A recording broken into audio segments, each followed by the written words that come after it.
হ্যাঁ WhatsApp guys, আসসালামু আলাইকুম। আশা করি ভালো আছেন, আমিও ভালো আছি। তো আজকে আমি আপনাদের সাথে শেয়ার করব আমার ঈদ ব্লগ। তো আমার ঈদ ব্লগটা সারাদিন কীরকম কাটলো সেটাই আপনাদের মাঝে আমি শেয়ার করার চেষ্টা করব। তো লেটস স্টার্ট এই ভিডিও। তো ভিডিওটা স্টার্ট করতেছি ঈদের দিন সকাল থেকে। তো ফজর নামাজ পড়ার পর আমি চলে গিয়েছিলাম কবরস্থানে। তো সেখান থেকে আসার পর এখানে বাসায় এসে দেখলাম মা পিঠা এবং সেমাই তৈরি করছে। তো তারপর আমি এখানে গোসল করে আমি আমার পাঞ্জাবিটা পরে নিই, কারণ ঈদের জামাত হলো 9:30টার সময়।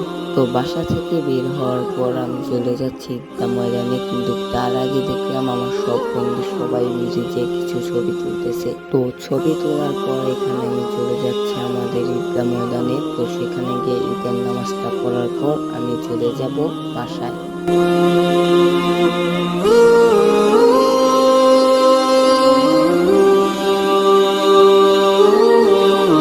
তো ঈদের নামাজ পড়ে আসার পর আমি চলে যাচ্ছি আমাদের নানিদের বাসায়। তো সেখানে গিয়ে আপনাদের সাথে দেখা হবে।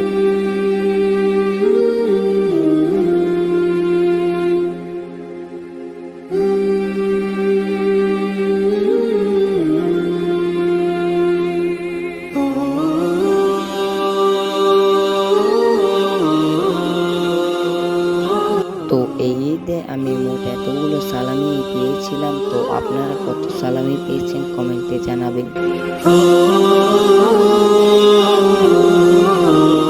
তো ঈদের দিন বিকাল সময় আমরা বন্ধুরা মিলে চলে গিয়েছিলাম আমাদের এখানকার ব্রিজে। তো আজকের মতন আমার ঈদের ভিডিওটা এটুকুই। তো কেমন হয়েছে ভিডিওটা কমেন্টে জানাবেন। তো সবাই ভালো থাকবেন, সুস্থ থাকবেন। আল্লাহ হাফেজ।